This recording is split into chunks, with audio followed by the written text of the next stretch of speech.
প্রথম যেদিন মেরাজের রাতে নামাজ ফরজ হয়েছে 5 ওয়াক্ত, তো নবীজি যখন জমিনে ফিরে আসলেন পরের দিন 2 দিন টানা হযরত জিবরিল আলাইহিস সালাম এবং আমাদের নবী সাল্লাল্লাহু আলাইহি ওয়াসাল্লাম, শুধু এই দুইজন, জিবরাইল ইমাম, নবী সাল্লাল্লাহু আলাইহি সাল্লাম তার পিছনে দাঁড়িয়েছেন। 2 দিনে 5 ওয়াক্ত করে 10 ওয়াক্ত নামাজ পূর্ণ 2 দিন জিবরাইল নবীজিকে দেখাইছেন।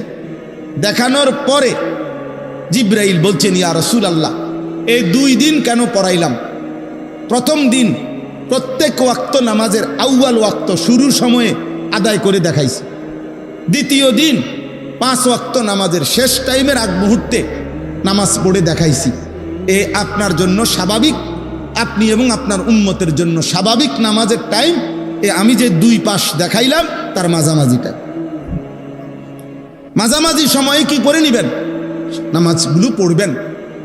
এরপরে দেখেন, এরপরে নবী সাল্লাল্লাহু আলাইহি সাল্লাম সাহাবায়ে কেরামকে জমা করছেন মসজিদে নববীতে, মিম্বরের উপরে দাঁড়াইছেন সাহাবীদের দিকে ফিরে।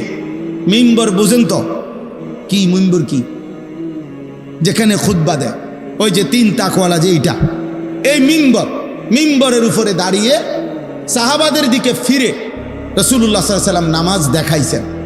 রুকু সেজদার সময় নিচে নামে সেজদা দিছেন।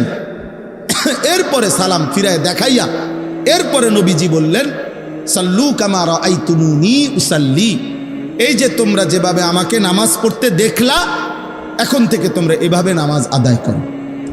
এরপরে সাহাবায়ে কেরামকে নিয়ে আনুষ্ঠানিকভাবে নবী সাল্লাল্লাহু আলাইহি সাল্লাম নামাজ পড়া শুরু করছেন।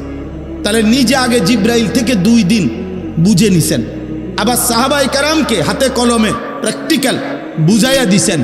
এরপরে নিজে সাহাবাদেরকে নিয়ে আদায় করছেন। তাইলে